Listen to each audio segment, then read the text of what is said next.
Selamat datang di podcast Ilmu Sosial Dasar bersama dengan Profesor Muhtar Masud.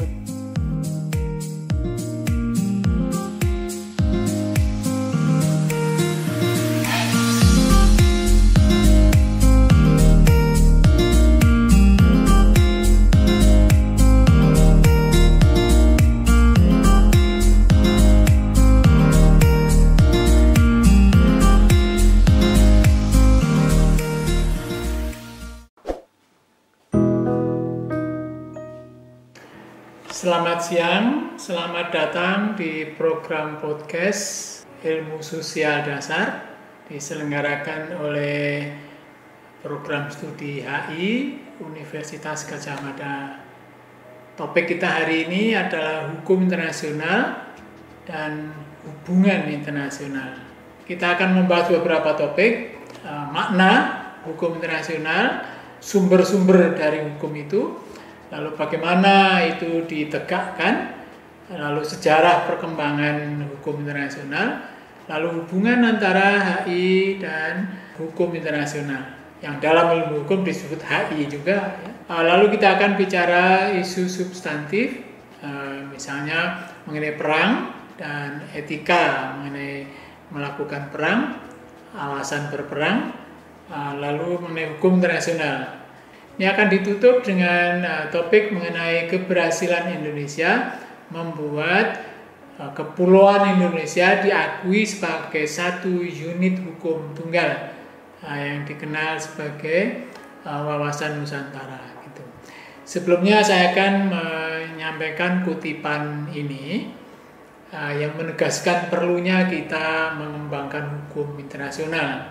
Sejak awal 1990-an, banyak konflik itu seperti pembunuhan besar-besaran di Rwanda, konflik etnik di Balkan, dua perang Irak yang mengorbankan banyak manusia itu menegaskan betapa perlunya kita untuk mengusahakan mekanisme mengendalai atau mencegah konflik di dalam negara, intrastate, dan konflik antar negara. Itu saya kira kutipan yang penting untuk disampaikan ya.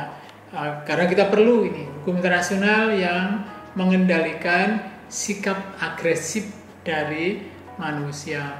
Kutipan yang kedua ini juga menegaskan perlunya hukum internasional. Dunia memerlukan bentuk pencegahan konflik, bentuk penyelesaian konflik, karena banyaknya konflik itu. Tetapi lembaga-lembaga global yang ada dan norma hukum yang ada tidak mampu mencegah terjadinya konflik yang menimbulkan kesengsaraan itu. Kutipan itu menunjukkan perlunya kita mengembangkan hukum internasional. Lalu apa yang dimaksud dengan hukum internasional? Hukum internasional adalah sekumpulan prinsip, sekumpulan asas, adat, kebiasaan, aturan main yang diakui oleh negara-negara berdaulat sebagai sesuatu yang mengikat dan harus dipatuhi, gitu ya. Jadi itu tekanannya binding obligation, ya. Mengikat. Ada 3 jenis hukum internasional yang kita kenal. Pertama adalah hukum publik internasional, public international law. Ini mengurusi hubungan antara negara-negara berdaulat dengan lembaga-lembaga internasional seperti International Criminal Court, ya. Seperti International Court of Justice, gitu ya, Mahkamah Internasional. Gitu. Yang kedua adalah hukum internasional yang privat. Ini menangani yurisdiksi kalau ada konflik hukum. Kalau ada orang di Indonesia, orang Indonesia berbisnis dengan orang Eropa, lalu ada konflik itu, bagaimana menyelesaikannya? Itu bagian dari private international law. Lalu ada hukum yang supranasional. Ini hukum yang dibuat berdasar kesepakatan negara-negara, tapi diberlakukan oleh badan yang supranasional gitu. Apa kegunaan hukum internasional? Kalau mencerminkan tujuan PBB, hukum internasional dimaksudkan untuk memelihara perdamaian dan keamanan internasional. Itu yang pertama. Yang kedua, untuk mengembangkan hubungan bersahabat di antara bangsa-bangsa berdasar prinsip saling menghormati. Sebagai bangsa yang setara, sebagai bangsa yang punya hak menentukan nasib sendiri ya.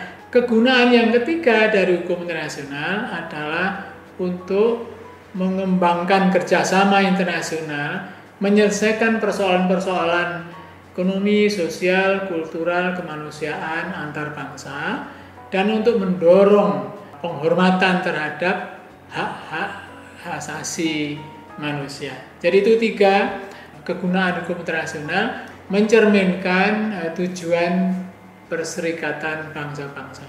Satu persoalan klasik yang dihadapi oleh hukum internasional adalah soal penegakan ya gitu. Di dunia tidak ada polisi seperti di dalam negeri Indonesia atau Amerika atau Malaysia gitu ya. Tidak ada pengadilan yang efektif seperti dalam sistem nasional ya. Tidak ada mekanisme yang bisa memaksa negara untuk menerapkan hukum internasional. Kalau begitu, apakah hukum internasional itu hukum? Nah, ini tergantung cara kita memahami hukum. Ada beberapa cara untuk memahami hukum. Dalam sistem hukum nasional, kita membayangkan hukum sebagai aturan main yang dipakai oleh pemerintah untuk mengendalikan kehidupan warga negara. Itu dibuat oleh mungkin parlemen ya gitu. Ditafsirkan oleh para hakim di pengadilan dan ditegakkan, dijalankan oleh polisi, dan kalau perlu ditegakkan dengan kekerasan ya. Itu dalam pengertian hukum nasional, hukum dalam negeri, itu yang kita bayangkan. Nah, kalau hukum internasional tidak didukung oleh mekanisme daya paksa seperti hukum nasional itu, apa artinya? Apakah ini hukum gitu ya? Nah, cara menjawabnya antara lain dengan menceritakan ada macam-macam bentuk hukum itu adalah misalnya kalau kita bayangkan ada taman kanak-kanak ya, yang ada tempat bermain di situ ya. Di situ ibu guru membuat hukum, membuat aturan main ya. Yang main di sini tidak boleh memukul temannya ya, tidak boleh berkelahi dengan temannya gitu. Itu ditegaskan oleh ibu guru. Itu hukumnya dalam tanda kutip ya. Pertanyaannya, mengapa anak-anak itu patuh ya? Mengapa anak-anak itu tidak ketika bermain dia tidak berkelahi gitu ya? Ada 2 kemungkinan. Kemungkinan pertama, mereka mematuhi aturan ibu guru itu karena takut, karena khawatir dihukum. Kalau melanggar dihukum, gitu ya. Itu pertama. Mungkin dia patuh karena takut dihukum. Kedua, mungkin patuh karena ternyata aturan itu bermanfaat, ya, gitu. Ternyata itu baik. Ternyata ketika tidak saling berkelahi itu lebih menyenangkan ini bermain di tempat main itu ya. Jadi ada dua kemungkinan. Yang satu karena takut dihukum, kedua karena ya itu bermanfaat gitu ya. Nah, dalam kasus pertama itu anak-anak itu patuh karena takut dihukum. Dalam kasus kedua anak-anak itu patuh karena memang melihat ada gunanya gitu ya. Jadi mereka hanya patuh kalau ada ibu guru ya, seperti kita semua ini seringkali di jalan raya begitu kita patuh kepada peraturan lalu lintas karena ada pak polisi itu ya. Sekarang pun ada banyak orang yang terpaksa memakai masker itu karena ada pak polisi gitu ya. Jadi seringkali dalam hidup manusia banyak yang begitu.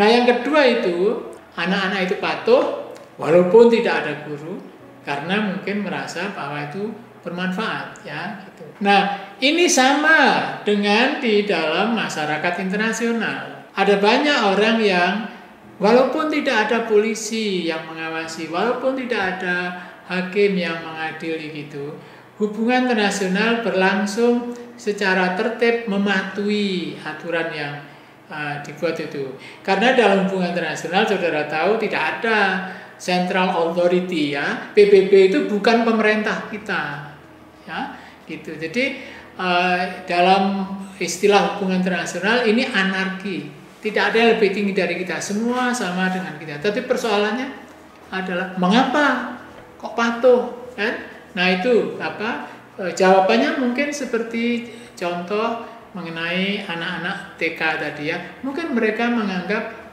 ternyata bermanfaat, lebih menyenangkan bermain kalau tidak saling mengganggu, ya. Itu dalam praktek hubungan internasional itu real law, ya gitu. Walaupun tidak ada polisinya berlaku gitu. Kita beranjak ke topik kedua mengenai sumber yang membentuk hukum internasional. Seperti tadi disebutkan, dalam hubungan internasional, dalam arena internasional tidak ada wewenang lebih tinggi dari negara. Tidak ada pemerintah internasional, tidak ada parlemen yang membuat hukum seperti dalam politik domestik. Lalu dari mana datangnya hukum internasional itu? Sumbernya apa? Yang pertama adalah perjanjian atau traktat atau treaties dalam bahasa Inggris, ya gitu. Ini seperti halnya kalau di dalam negeri orang membuat kontrak, ya. Saya membuat kontrak dengan Anda gitu, dan saya mematuhi kontrak karena saya sudah setuju dengan kontrak itu. Saya sudah tanda tangan gitu, ya. Jadi hukum internasional itu seringkali wujudnya itu negotiated agreement, ya, negotiated settlement. Jadi sumber yang sangat penting bagi hukum internasional traktat. Semakin banyak traktat, semakin banyak perjanjian, semakin banyak hukum. Dan itu bisa macam-macam. Bisa mengenai keamanan, bisa mengenai perdagangan, bisa mengenai kebudayaan, bahkan bisa sekarang mengenai kehidupan pribadi, ya. Itu. Jadi hukum-hukum yang mengatur kesepakatan itu menjadi hukum karena dia sudah disepakati oleh negara-negara yang menyelenggarakan kesepakatan itu. Yang kedua adalah kebiasaan, adat kebiasaan. Ini memang sebagai sumber agak sulit, ya, ditentukan apakah ini sumber atau bukan, apakah ini adat atau bukan, karena tidak tertulis. Tetapi walaupun tidak tertulis, jangan diabaikan. Sudah ribuan tahun berlaku adat atau kebiasaan bahwa duta besar dari negara lain yang ada di negara Anda tidak boleh diganggu, kan? Harus dilindungi. Mereka punya kekebalan, ya. Jadi adat kebiasaan mengenai kekebalan diplomatik sudah ada ribuan tahun yang lalu. Di zaman sebelum Kristus, di zaman Mesopotamia sudah biasa itu. Orang membuat kesepakatan, mana wilayahmu, mana wilayahku, mana batasnya, lalu disepakati, ya. Itu sudah lama gitu. Jadi sejak lama sekali adat istiadat itu menjadi sumber dari hukum internasional, dan sampai sekarang pun kita tahu dalam hukum perang ada. Kalau pihak lawan sudah memberi bendera putih, ya sudah, itu kita harus hormati, tidak boleh diperangi, ya. Jadi ini ada banyak customary international law gitu, ya. Juga adatnya adalah dalam peperangan tidak boleh membunuh yang tidak terlibat perang, ya, yang sipil, yang anak-anak, yang orang, ya pokoknya yang tidak ikut terlibat perang, ya, tidak boleh dibunuh. Itu juga adat yang kemudian menjadi hukum internasional. Sumber ketiga adalah asas-asas umum dalam hukum, ya. Asas-asas umum misalnya general principles itu misalnya adalah yang basisnya adalah hukum alam, hukum natural law ya, hukum alam lah. Hukum alam yang mengatakan bahwa hukum adalah cerminan dari keyakinan naluriah manusia. Manusia punya keyakinan naluriah bahwa tindakan ini baik, tindakan itu buruk. Itu berkembang dalam kehidupan manusia secara naluriah. Tidak perlu itu diajari, orang sudah tahu bahwa ini baik, ini jelek gitu ya.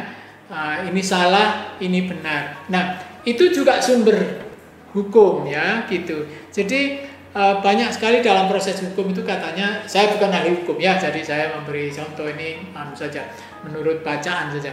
Jadi banyak hakim itu mempertimbangkan perkara itu dengan berasumsi bahwa manusia itu punya good faith ya. Jadi kalau misalnya dia berjanji mau melakukan ya dia akan melakukan ya, karena itu hal yang baik gitu. Jadi itu general principles of law ya, asas-asas hukum umum. Yang keempat, ini lebih mudah dimengerti.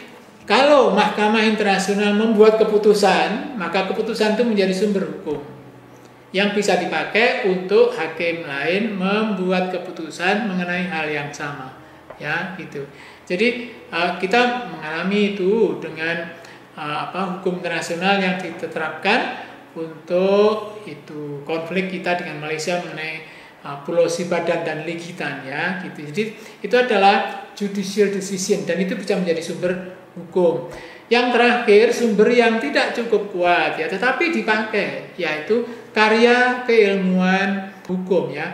Ahli hukum menulis mengenai sesuatu, diterbitkan, maka itu bisa jadi sumber hukum. Walaupun ini lebih lemah dibanding sumber hukum yang lain ya. Nah, itulah sumber hukum yang kita kenal dan orang yang belajar HI perlu tahulah mengenai sumber-sumber hukum ini. Kembali ke persoalan tadi, kalau di arena internasional tidak ada polisi, tidak ada mekanisme untuk menerapkan, menegakkan hukum itu. Lalu bagaimana selama ini ditegakkan ya? Tidak ada polisi gitu ya. Nah, pertama ditegakkan berdasar kesepakatan.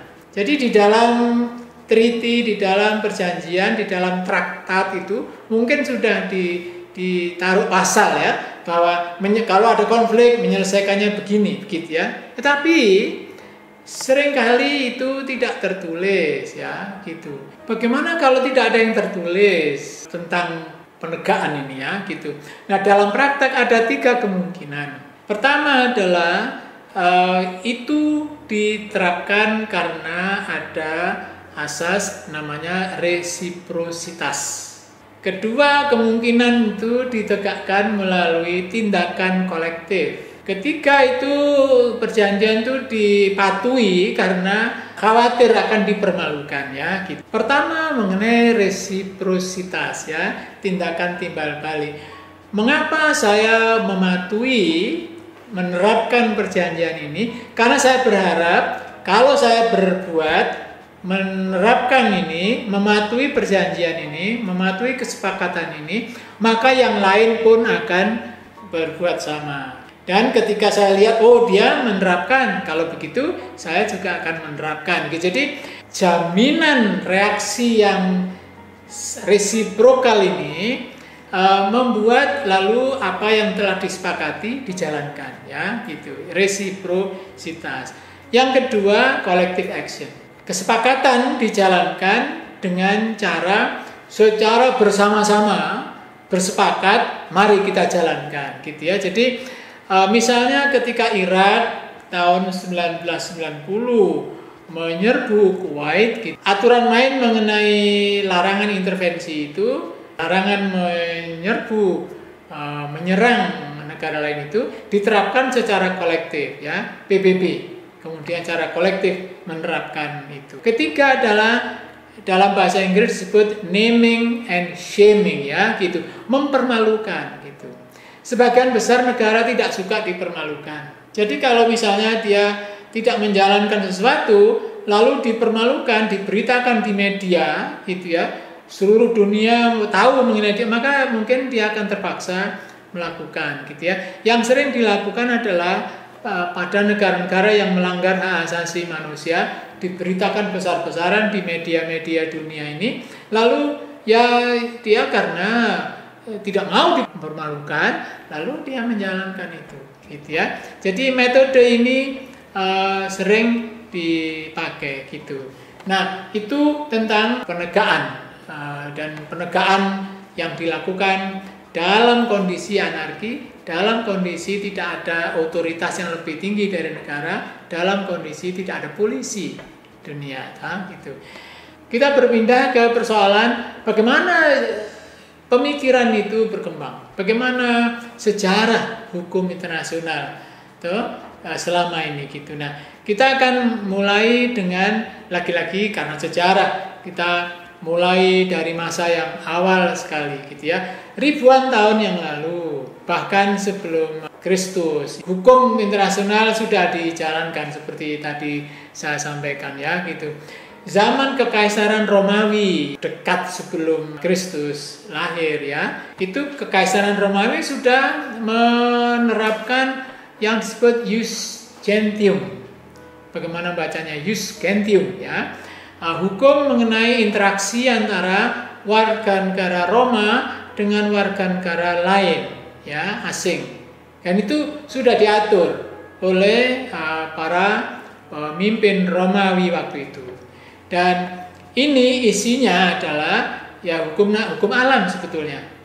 Ketika ada konflik antara warga negara Romawi dengan warga negara lain, maka harus ada prinsip itu, fairness ya, keadilan.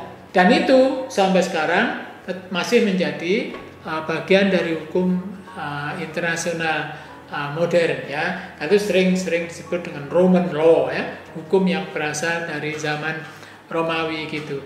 Nah, walaupun Romawi tidak ada lagi gitu, saudara lihat sejarah ketika Romawi ambruk, perdagangan internasional ini terus berlangsung dan itu membuat banyak aturan main baru dibuat, dan berdasar aturan main baru itulah lalu muncul yang sekarang kita kenal sebagai hukum perdagangan internasional atau hukum mengenai pelayaran internasional, macam-macam begitu ya. Hukum antar negara modern muncul gitu sebagai akibat dari modernisasi hubungan antar negara ya. Itu sejarah. Terutama sesudah revolusi industri ada modernisasi dan itu kemudian memerlukan aturan main baru dan muncul hukum internasional baru yang modern ya gitu. Salah satunya adalah hukum mengenai kedaulatan. Ini saya kutip dari tulisan itu. Kalau negara waktu itu terpisah satu sama lain, masing-masing punya kedaulatan atas wilayahnya, kedaulatan atas rakyatnya, masing-masing statusnya sama, tidak ada lebih tinggi dari yang lain, maka supaya berlangsung hubungan mereka harus mengakui masing-masing gitu ya. Dan itu kemudian muncul prinsip mutual recognition ya, saling mengakui. Karena itu sampai hari ini negara tidak menjadi negara kalau tidak diakui oleh negara lain gitu. Jadi seperti Taiwan ya, itu kita tidak sebut sebagai negara.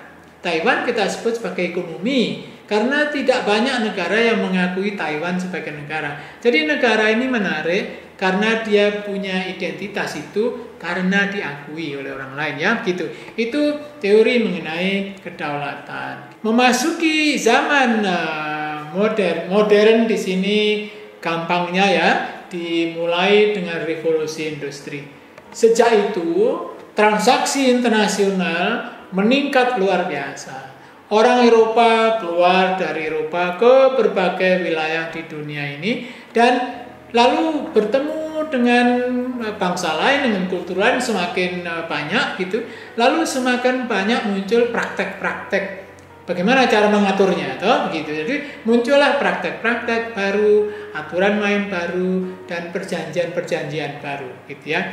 Nah, ini semua dikumpulkan oleh Hugo Grotius dan dikumpulkan menjadi satu naskah terbit sebagai buku namanya Hukum Mengenai Perang dan Damai, De Jure Belli ac Pacis Libri Tres. Itu bahasa Latinnya ya, gitu. Saya tidak tahu itu tadi saya katakan dengan betul atau tidak ya, tapi buku itu dalam bahasa Indonesia disebut buku hukum tentang perang dan perdamaian. Nah, sejak itulah lahir hukum internasional modern. Karena itu seringkali Hugo Grotius, orang Belanda bilang Hugo de Groot ya, itu orang Belanda ya, dianggap bapak dari hukum internasional. Grotius percaya bahwa hukum alam muncul dari nalar yang bersifat universal dan dianut oleh semua orang. Hukum alam tidak berasal dari prinsip ketuhanan, ya. Itu berasal dari prinsip-prinsip dalam hubungan antar manusia. Ada dua aksioma yang ditegaskan dalam buku itu. Pertama adalah bahwa aksioma pertama dalam bahasa Latin disebut pacta sunt servanda. Ya, kalau Anda berjanji, Anda harus memenuhi janji itu. All promises must be kept. Ya, harus dipatuhi. Itu prinsip aksioma pertama. Aksioma kedua adalah kalau Anda melukai orang lain, maka harus diberi balasan, ya. Nah, begitu. Dua prinsip itu menurut Grotius lah yang menjadi basis hukum internasional. Dalam pengertian ini, studi Grotius mengenai hukum bersifat positivistik. Ya, saudara dalam awal kuliah ilmu sosial dasar ini sudah bicara mengenai positivisme, gitu. Nah, lawan dari normatif. Ya, yang positif itu bukan lawan negatif, bukan. Positif itu lawan dari normatif, ya, gitu. Jadi Grotius lebih menekankan yang positif itu, ya. Jadi dia bilang what was done, yang sudah dilakukan lebih penting daripada apa yang seharusnya dilakukan. Jadi pembicaraan mengenai praktek yang dijalankan itu lebih penting daripada yang diinginkan. Dalam bahasa Jerman, yang das sein lebih penting daripada yang das sollen, ya, gitu. Karena itu ini disebut positivis karena lebih menekankan apa yang sesungguhnya terjadi, bukan apa yang kita inginkan terjadi atau apa yang seharusnya terjadi. Jadi itu prinsip hukum. Sampai sekarang banyak hukum yang positivistik ya di Indonesia ini. Nah, sejarah sejak itu lalu muncul dalam Perjanjian Westphalia, ya. Ini perjanjian yang mengakhiri perang lama di Eropa, perang agama 30 tahun katanya itu kesepakatan itu untuk berjanji itu. Orang berkumpul ya dalam satu kongres diplomatik gitu ya, ada 100 delegasi. Hasilnya adalah treaty atau traktat atau perjanjian Westphalia itu menghasilkan pengakuan bahwa masing-masing negara berdaulat, dan kedaulatan itulah landasan dari tertib hubungan internasional. Dari perjanjian Westphalia juga muncul prinsip mengenai balance of power. Supaya negara-negara tidak saling mengganggu gitu ya, supaya tidak ada negara yang agresif lalu menyerang yang lain, maka perilaku agresif itu dicegah melalui balance of power. Macam-macam yang muncul norma-norma hukum dari sana, termasuk norma tidak boleh mencampuri urusan negara lain. Itu semua ya, macam-macam. Termasuk waktu itu keputusan mengenai kaum Protestan, mengenai kaum Katolik gitu ya. Tapi itu tidak terlalu relevan dengan kita. Saya ingin mengatakan bahwa dalam perjalanan sejarahnya Treaty Westphalia, perjanjian atau Traktat Westphalia 1648, ini angka yang orang pelajar sangat hafal ya, gitu, menghasilkan banyak norma baru dalam hukum internasional. Tahap berikut yang muncul adalah Liga Bangsa-Bangsa. Didirikan tahun 20, tapi kemudian bubar tahun 1946 karena ada penggantinya, namanya Perserikatan Bangsa-Bangsa ya. Liga Bangsa-Bangsa diciptakan sesudah Perang Dunia Pertama. Perang itu mengerikan, sehingga orang ingin janganlah sampai terjadi perang lagi. Lalu dibuat Liga Bangsa-Bangsa. Tetapi saudara tahu bahwa Amerika tidak ikut merancang, memang Amerika ikut merancang, tapi kemudian tidak ikut jadi anggota ya. Nah, Liga Bangsa-Bangsa menghasilkan aturan main hukum banyak juga. Antara lain adalah Konvensi Jenewa pertama kali mengenai urusan penanganan kemanusiaan dalam masa perang. Ya, itu ditetapkan di Liga Bangsa-Bangsa.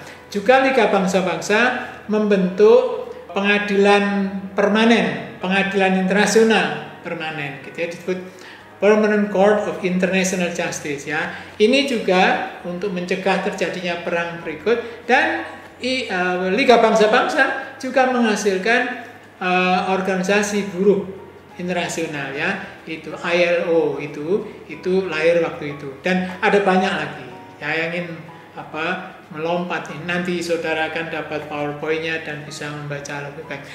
Mengapa Liga Bangsa-Bangsa gagal?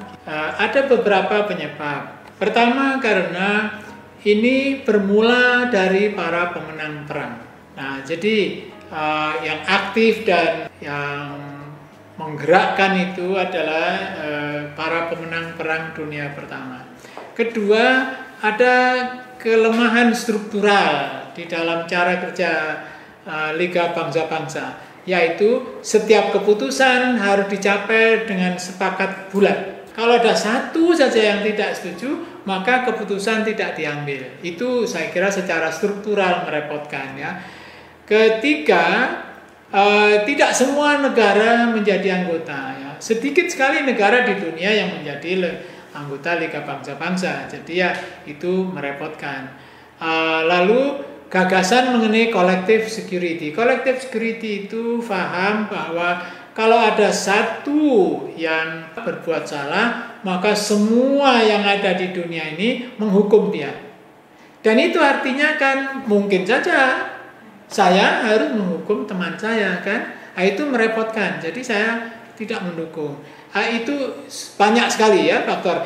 Juga waktu itu harusnya ada perlucutan senjata.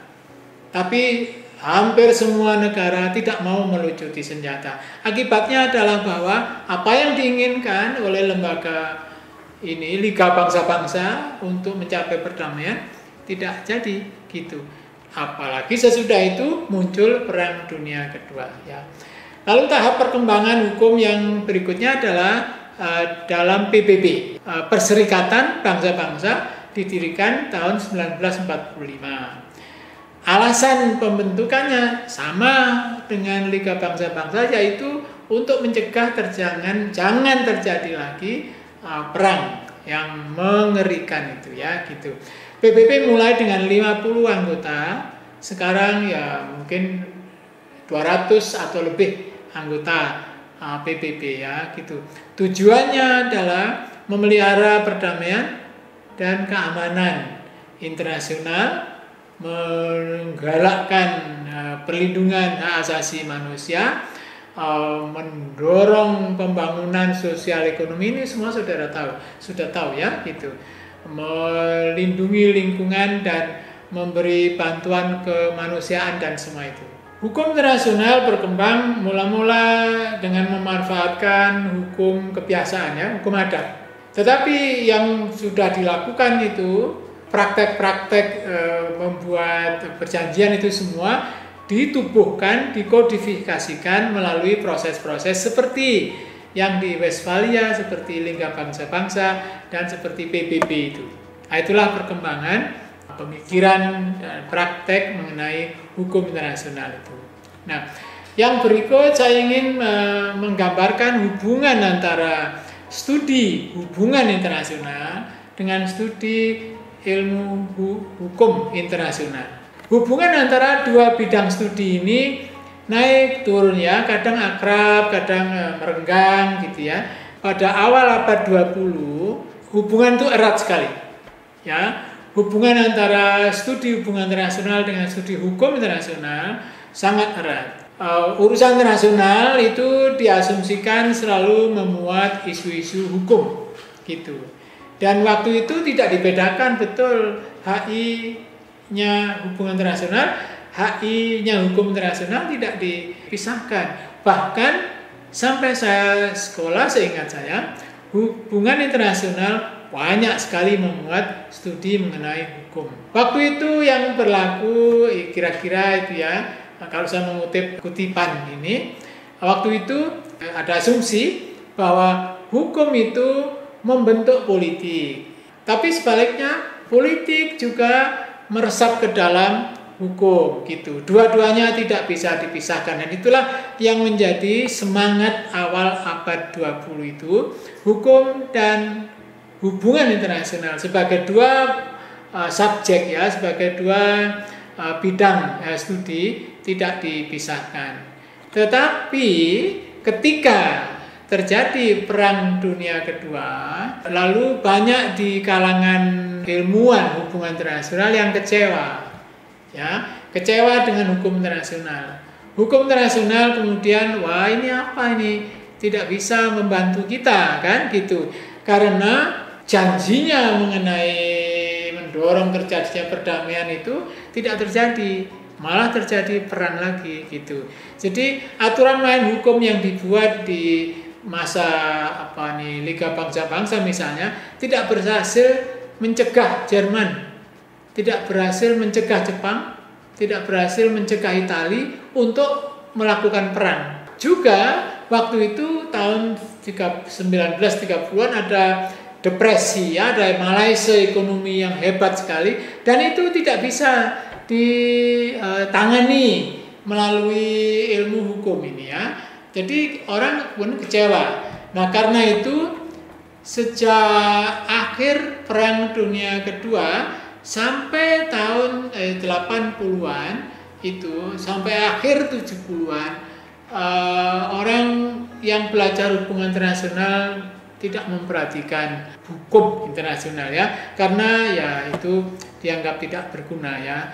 Nah, terutama ahli atau ilmuwan hubungan internasional kecewa pada tahun 1930-an itu, karena menurut mereka hukum internasional dan ahli hukum internasional menyepelekan peran power dalam hubungan internasional. Power itu, power politics, semua itu ya, tindakan-tindakan berdasar upaya mencari kekuasaan itu dianggap tidak baik ya. Secara normatif itu dihindari, itu kritiknya orang yang belajar hubungan internasional ya gitu. Yang kedua, hukum internasional dianggap terlalu legalistik. Semua dilihat berdasar aturan main hukum ya. Ketika hukum internasional itu apolitik ya, tidak memperhatikan dimensi politik, padahal waktu itu dimensi politiknya kental sekali, dan itu yang membuat kemudian tindakan Jerman dianggap tindakan yang biasa-biasa saja, tidak dianalisis secara politik akibatnya perang ya. Yang keempat, kritik dari ilmuwan hubungan internasional terhadap ilmuwan hukum internasional adalah karena ilmuwan hukum internasional cenderung melihat persoalan mikro ya, kecil-kecil, misalnya apa kalau perang haknya bagaimana, kewajibannya bagaimana. Tidak melihat bahwa ada persoalan daya paksa yang besar sekali, dan tidak ada perhatian untuk bagaimana mengelola power itu sehingga bisa dicegah itu perang ya. Itu kritik dari ilmuwan hubungan internasional terhadap ilmuwan hukum internasional pada mengenai kejadian 30-an itu ya gitu. Nah, ini lama sekali kritik-kritik itu. Tetapi pada awal 80-an banyak ilmuwan hubungan internasional yang kemudian melihat kembali dan ada juga gunanya ini hukum ini ya, gitu, dalam hubungan antar negara gitu. Jadi mereka mengakui bahwa yang terjadi sesudah Perang Dunia Kedua dengan banyaknya lembaga-lembaga internasional yang menyelesaikan persoalan kemanusiaan itu, mereka tahu bahwa ternyata politik internasional, hubungan internasional tidak hanya urusan power, tapi banyak juga urusan yang tindakan yang bersifat negotiated agreement. Jadi rupanya perundingan-perundingan, perjanjian-perjanjian yang disepakati itu makin banyak. Dan itulah yang membuat ilmuwan hubungan internasional kemudian pada sejak 1980-an itu mengakui bahwa ya kita harus lihat lagi ini, kita harus perhatikan lagi hukum internasional ya gitu. Dan selama masa sesudah 80-an, sesudah akhir 1980-an yang disebut dengan pasca Perang Dingin, hukum internasional memang mengalami perubahan besar ya. Semakin banyak perjanjian-perjanjian dibuat dalam banyak bidang, jauh lebih banyak dari masa sebelumnya. Semakin banyak topik, semakin banyak masalah, semakin banyak persoalan yang dibawa ke dalam perundingan internasional dan dijadikan perjanjian. Dan semakin banyak wewenang diberikan kepada pengadilan internasional. Ya, jadi sekarang ini ada pengadilan yang bisa mengadili manusia di mana saja, gitu, dikerjakan pengadilannya di mana saja, yaitu yang melakukan kejahatan atas kemanusiaan. Jadi kalau ada orang Indonesia dianggap melakukan kejahatan terhadap kemanusiaan, dia bisa saja hadir tidak hadir diadili di negeri lain, gitu ya. Jadi orang seperti ini biasanya takut-takut mau belajar mau berjalan-jalan di luar negeri ya, karena seperti Pinochet itu orang Chile yang udah tua, sakit, berobat di London, lalu ada datang polisi dari saya lupa mana itu ya, Spanyol atau Portugis gitu, lalu mau mengajak dia, Bapak sebaiknya pergi ke negara saya karena pengadilan memanggil Anda gitu loh ya. Jadi itu bisa itu. Jadi itu kan menakutkan ya bagi orang yang berbuat jelek, yang berbuat jahat di banyak negara. Itu perubahan-perubahan tadi ya. Perubahan pertama adalah semakin banyaknya perjanjian, dan yang kedua perjanjian itu bisa mengenai berbagai bidang. Yang ketiga semakin banyaknya wewenang diberikan kepada pengadilan internasional. Nah, perubahan pertama itu menarik karena dulu sampai 100 tahun yang lalu itu sumber dari hukum internasional adalah hukum adat, hukum kebiasaan ya gitu. Jadi tapi sekarang ini mungkin dulu adat tapi kemudian dijadikan formal lalu dirundingkan dan sekarang menjadi perjanjian internasional gitu ya. Jadi beberapa itu yang dulu dikodifikasi dari hukum kebiasaan sekarang sudah menjadi hukum positif ya, internasional. Juga yang kedua, perubahan kedua, semakin banyaknya persoalan yang dibawa dalam urusan hukum internasional. Dulu hanya mengurusi hubungan antar negara, antar pemerintah ya. Di abad 20 itu, mulai abad 20 itu banyak urusan privat, urusan individu. Hukum internasional tidak hanya menangani subjek negara, tapi juga subjek individu. Dan itu termasuk misalnya perjanjian mengenai hak asasi manusia, gitu ya. Nah, juga itu tadi cerita saya mengenai semakin banyak wewenang diberikan kepada pengadilan yang bukan nasional, gitu ya. Jadi misalnya kalau Anda anggota Uni Eropa, ya Anda bisa diadili oleh pengadilan Uni Eropa gitu ya. Kalau Anda anggota WTO, Anda punya konflik, Anda diadili di pengadilan WTO gitu ya. Nah, itu semua yang sekarang terjadi ya gitu. Nah, kita beranjak ke isu-isu yang penting. Tidak semua isu penting bisa kita bicarakan, tapi saya ingin menyebut beberapa saja yang sangat relevan. Pertama adalah mengenai etika dan perang. Lagi-lagi Hugo Grotius yang memberi kita pelajaran.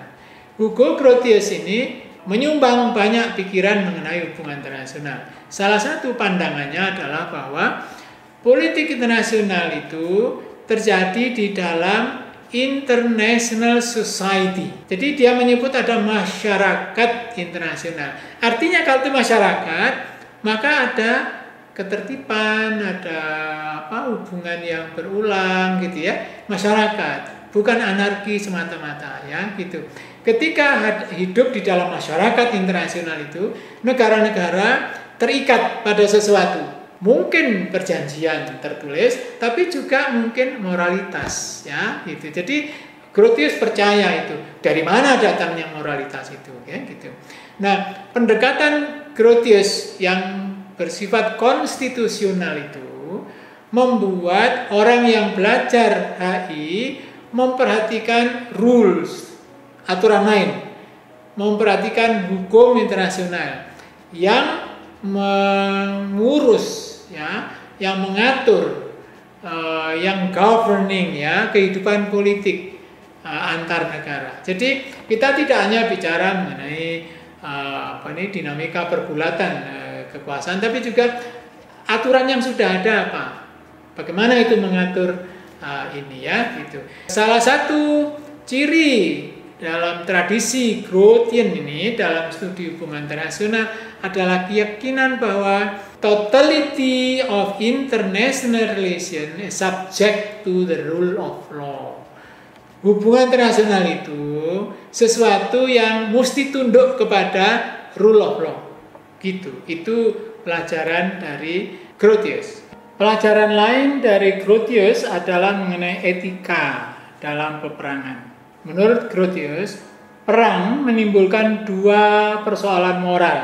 Pertama, kalau saya ingin berperang gitu ya, kondisi yang secara moral bisa dibenarkan apa? Mengapa saya berperang? Bolehkah saya berperang? Apa syaratnya supaya saya bisa perang tapi dengan sah gitu ya? Itu pertanyaan pertama.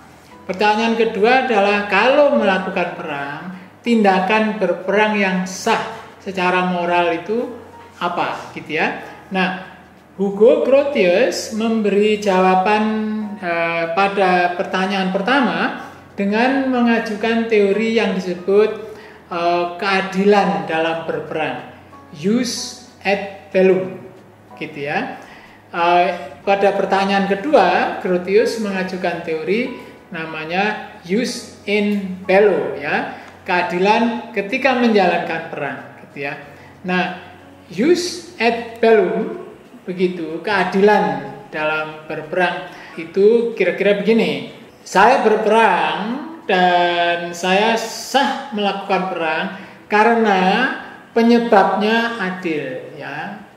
The cause itu memang ini penyebabnya sungguh-sungguh secara moral bisa dipertanggungjawabkan dan niatnya itu baik gitu ya, niatnya berperang itu baik dan keputusan untuk berperang itu dibuat oleh pihak yang berwenang secara sah gitu ya, pemerintah, dan itu perang itu dilakukan karena tidak ada pilihan lain.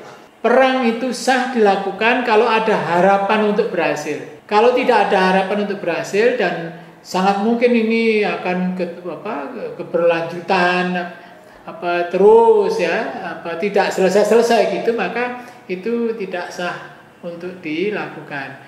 Yang terakhir syaratnya perang itu dibenarkan secara moral kalau korban atau kerusakan akibat perang itu proporsional terhadap keuntungan dari perang itu. Jadi ada asas proporsionalitas dalam jus et bellum. 3 syarat yang pertama itu merujuk pada keputusan kita perang atau enggak, penyebabnya sah atau enggak, niatnya sah atau enggak, diputuskan oleh pemerintah atau tidak gitu ya. Nah, 3 yang berikutnya itu mengenai konsekuensi dari perang itu. Penyebab yang adil itu apa gitu. Yang adil itu antara lain adalah ya kalau perang itu dilakukan karena mempertahankan diri gitu. Atau mempertahankan diri sendiri atau mempertahankan diri orang yang Anda ingin bantu ya gitu. Jadi itu juga seperti tadi ditegaskan itu sah kalau dibuat oleh pemerintah yang berwenang, bukan oleh orang yang mengaku tiba-tiba kita mau berperang dengan dia. Itu belum tentu sah gitu. Sebelumnya saya ingin mengatakan bahwa sebetulnya ini sudah dibahas sebelum sebelum Grotius ya, itu tentu itu saya ingin menegaskan gitu ya. Tadi saya menyebut ini hanya Grotius, saya kira itu tidak benar ya. Ini sudah ada sebelumnya, dan tapi Grotius yang menegaskan rumusannya itu. Teori yang berikut adalah jus in bello ya. Kalau Anda menjalankan perang, bagaimana menjalankannya secara sah gitu ya. Pertama, harus menghormati kekebalan dari yang tidak ikut berperang. Tidak boleh membunuh yang sipil, dan korbannya atau akibat buruknya harus proporsional gitu ya. Dan ini penting karena kita sering sekali melihat perang dan sering sekali orang mengabaikan gitu ya. Cerita-cerita mengenai tentara Amerika yang menyiksa yang terhukum ya, yang ditangkap gitu ya di Irak, itu kan mengerikan ya. Poin yang kedua itu proporsionalitas, itu tidak terlalu sulit. Yang sulit adalah membedakan kombatan yang ikut berperang dengan yang tidak ikut berperang ya gitu. Itu sampai sekarang diperdebatkan ya, karena ada yang tidak ikut perang tapi tiba-tiba dia meledakkan dirinya gitu. Jadi ini sampai sekarang menjadi perdebatan. Kita beranjak ke isu yang berikutnya mengenai hukum laut. Dan saya tertarik dengan ini karena ini adalah salah satu prestasi pemerintah Indonesia dalam menegaskan kedaulatan atas wilayah ya. Dalam urusan laut ini kita mesti ingat bahwa laut itu punya 2 fungsi ya. Fungsi sebagai medium untuk komunikasi, medium untuk transportasi gitu. Yang kedua sebagai penyimpan sumber daya gitu ya. Sumber daya yang organik maupun yang non organik ya gitu. Dan fungsi ini mengharuskan kita membuat aturan main, karena ya begitu banyak orang memakai laut lepas itu dan sangat mungkin menimbulkan konflik ya, karena itu perlu diatur gitu. Nah, cara mengaturnya misalnya siapa yang bertanggung jawab atas apa gitu adalah mulainya dengan prinsip the land dominates the sea. Yang ada di daratan itulah yang mengendalikan laut yang ada di dekatnya gitu ya. Jadi ini prinsipnya. Pada abad 17 Portugis mengklaim banyak jalur laut itu sebagai milik dia, yang lain tidak boleh. Tapi ini kemudian ditentang oleh Hugo Grotius yang membuat doktrin mengenai laut terbuka, laut lepas terbuka itu ya. Dalam pengertian ini, laut adalah bagian dari hak komunal, sehingga semua bangsa bisa masuk ke sana, memanfaatkan ke sana, tetapi tidak boleh memiliki ya gitu. Jadi Anda boleh pakai tapi tidak boleh memiliki. Pandangan ini waktu itu berlaku, sangat didukung karena ini sesuai dengan kepentingan negara-negara Eropa Utara yang waktu itu berkeliaran kemana-mana, sehingga memerlukan aturan main hukum yang membolehkan dia menjelajah kemana saja. Kalau tidak ada nonton film-film Hollywood banyak sekali tuh mengenai bajak laut, mengenai apa gitu ya. Nah, itu dia waktu itu kemerdekaan di situ tidak banyak diatur waktu itu ya, itu. Nih, kebebasan laut lepas itu menjadi prinsip dalam hukum internasional gitu. Tetapi negara-negara yang punya pantai diperbolehkan menguasai, mengelola perairan yang ada di sekelilingnya gitu ya. Dan itu waktu itu, zaman itu ditentukan berapa hak yang boleh saya kelola. Waktu itu peraturannya adalah ya semampu kemampuan Anda mempertahankan gitu ya, militer ya. Karena itu waktu itu diukur dengan jauhnya meriam yang ditembakkan dari pantai, seberapa itulah jaraknya. Itu dulu ya, gitu. Nah, karena keperluan untuk mengurus itu, muncullah kemudian konvensi PBB mengenai hukum laut itu ya. United Nations Convention of the Law of the Sea ya. Konvensi ini berlaku tanggal 16 November 1982. Sebelum konvensi ini berlaku, peraturannya adalah, asasnya adalah, hukum yang berlaku adalah freedom of the sea. Laut mana saja boleh dilalui siapa saja, asalkan ya gitu ya, damai apa gitu. Itu kan yang muncul dari Hugo Grotius itu. Doktrin ini muncul pertama pada abad 17. Jadi waktu itu tidak ada batasan negara mana atau siapa mau berlayar kemana, mengambil harta apa di dalamnya, itu semua berlaku bebas ya. Tetapi kemudian dengan macam-macam munculnya teknologi baru ya gitu, sehingga pemanfaatan laut itu menjadi berbeda dengan masa sebelumnya. Lalu muncul persoalan dan lalu muncul upaya untuk mengurusnya, mengaturnya gitu. Terjadi eksploitasi berlebih-lebihan pada sumber daya alam di laut gitu ya. Pertengahan abad 20 sangat dirasakan. Lalu orang pikir, nah ini kita mesti atur ya gitu. Nah, lalu karena juga banyak negara yang memasukkan wilayah air itu ke dalam sebagai wilayahnya ya, itu terjadi. Kanada, Argentina, Indonesia, Chile, Peru, Ekuador dan semua, termasuk juga Arab Saudi, Mesir, Ethiopia, Venezuela, semua begitu. Jadi kemudian dipikir, nah ini perlu diatur gitu ya. Lalu diaturlah sejak tahun 67 dengan konvensi hukum laut ketiga ya, tahun 1967 gitu. Nah, dalam konferensi ini lalu dibahaslah bagaimana mengatur ini semua secara hukum, dan itu UNCLOS ketiga itu yang mendorong munculnya hukum yang sekarang kita kenal ya gitu.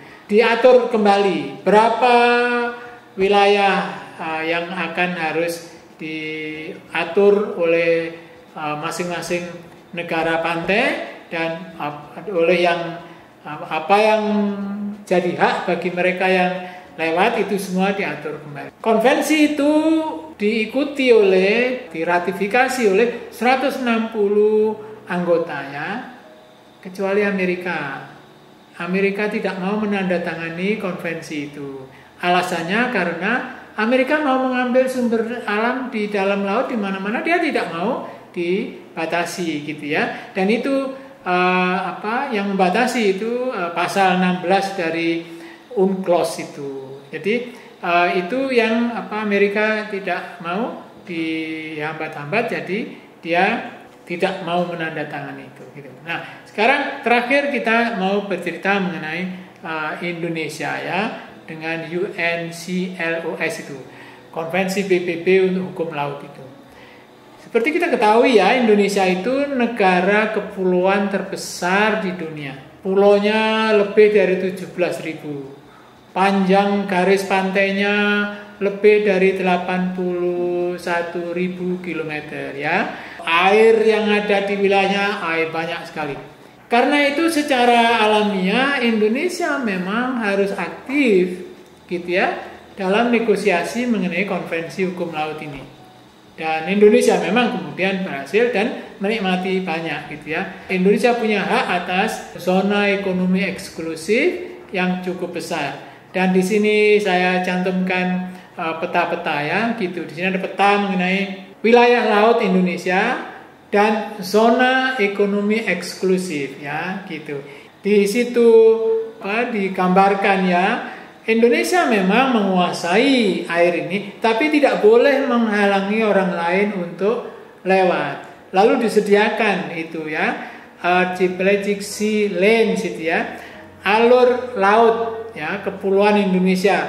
Yang satu itu adalah alur dari Samudra Hindia masuk ke antara Jawa dan Sumatera itu, Krakatau, lalu sampai nanti ke utara, sampai ke Natuna ya gitu.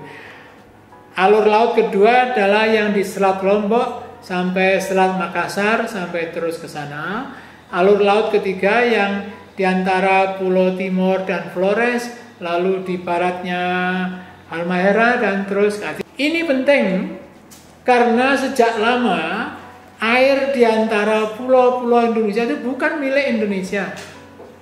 Menurut aturan main hukum zaman itu, sampai kita mendapat pengakuan dari konvensi ini, Laut Jawa, Laut Karimata, laut mana lagi ya, yang di dalam Indonesia itu ya, laut yang Selat Makassar itu ya, itu bukan milik kita.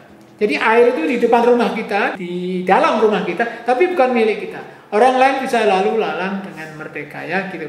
Nah, sejak dikenalkannya Konvensi Hukum Laut tahun 1982 itu milik kita.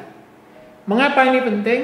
Karena di antara Sumatera dan Kalimantan itu banyak sumur minyak. Dan itu belum ada waktu itu yang memiliki. Nah, sekarang menjadi milik kita, sehingga kita bisa mengundang perusahaan minyak untuk menggali-gali di situ. Kita tidak berhak atas wilayah di Sumatera karena sudah dikontrak oleh perusahaan-perusahaan minyak besar ya, itu dulu disebut Seven Sisters ya. Itu sejak zaman Belanda, lalu diperpanjang waktu kita merdeka, diperpanjang waktu Orde Baru, dan kita tidak bisa uti-uti apa-apa. Tetapi yang di Selat Karimata itu karena menjadi milik kita atur sekarang.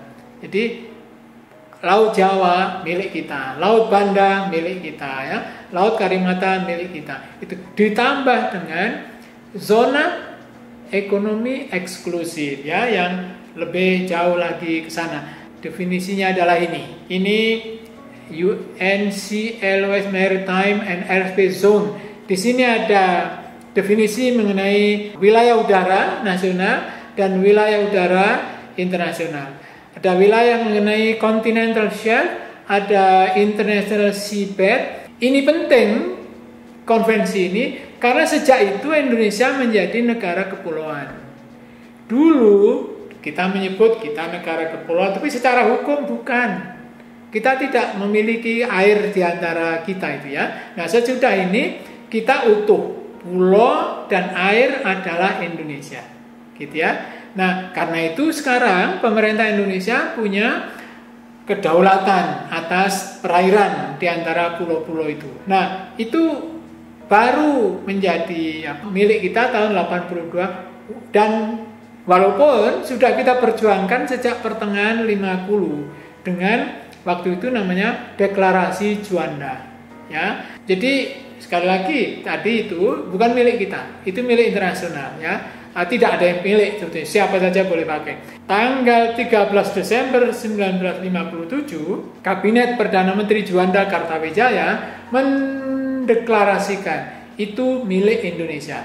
Tapi waktu itu kan kita tidak punya angkatan laut yang cukup kuat untuk mempertahankan itu ya. Jadi kita melakukannya secara hukum. Jadi Indonesia melakukan diplomasi hukum ya gitu, dengan mendorong itu UNCLOS itu. Konvensi itu didorong antara lain oleh Indonesia, dan itu diawali dengan Perdana Menteri Juanda Kartawijaya mengumumkan itu ya. Karena itu tanggal itu sampai sekarang diperingati sebagai Hari Maritim Indonesia ya. Sebelum itu Indonesia itu cuma sepotong pulau. Sejak itu kita Indonesia ini satu ya, itu yang sering. Nah, deklarasi waktu itu tentu ditentang oleh negara-negara yang punya angkatan laut yang harus lewat sering di sini ya, gitu. Negara-negara barat, Amerika, Inggris gitu ya, itu. Dan oleh tetangga-tetangga yang sering mengencari ikan di rumah kita. Waktu itu deklarasi Juanda itu malah dijadikan undang-undang nomor 4 tahun 1960 ya. Nah, ketika ketika konvensi hukum laut itu diresmikan, Indonesia diakui sebagai negara yang waktu itu belum ada istilahnya archipelagic states ya, negara kepulauan. Malaysia bukan negara kepulauan ya, itu. Kita negara kepulauan. Dan dinyatakan bahwa negara-negara kepulauan itu punya kedaulatan atas air di tengah-tengah di antara pulau-pulaunya itu. Seperti tadi dikatakan, Amerika menolak menandatangani konvensi itu. Tetapi tahun 1988 Amerika mengakui prinsip-prinsip negara kepulauan yang diterapkan Indonesia. Itulah yang saya maksud dengan keberhasilan diplomasi Indonesia dalam memperjuangkan urusan laut ini. Ini saya tunjukkan ada buku yang menceritakan itu. Lalu saya tunjukkan ini sejarah Hari Nusantara. Lalu deklarasi Juanda di sana. Lalu tokoh yang mendukung, yang membantu Juanda adalah Mokhtar Kusumaatmadja dengan Hasyim Jalal ya. Yang satu profesor dari Universitas Padjadjaran yang kemudian menjadi Menteri Luar Negeri dan berhasil mendorong konvensi itu. Yang kedua adalah pembantunya, diplomat namanya Hasyim Jalal ya. Jadi ini tokoh-tokoh yang membuat hukum laut mengakui Indonesia sebagai negara kepulauan yang memiliki tanah dan air yang ada di antara pulau-pulau itu. Nah, saya ingin mengakhiri cerita mengenai hukum laut di sini. Saya harap Anda menyadari betapa pentingnya memahami hubungan internasional dengan memanfaatkan pengetahuan mengenai hukum internasional. Dan Indonesia adalah negara yang berhasil memanfaatkan hukum internasional untuk menegaskan kedaulatan Indonesia. Terima kasih. Sampai program berikutnya.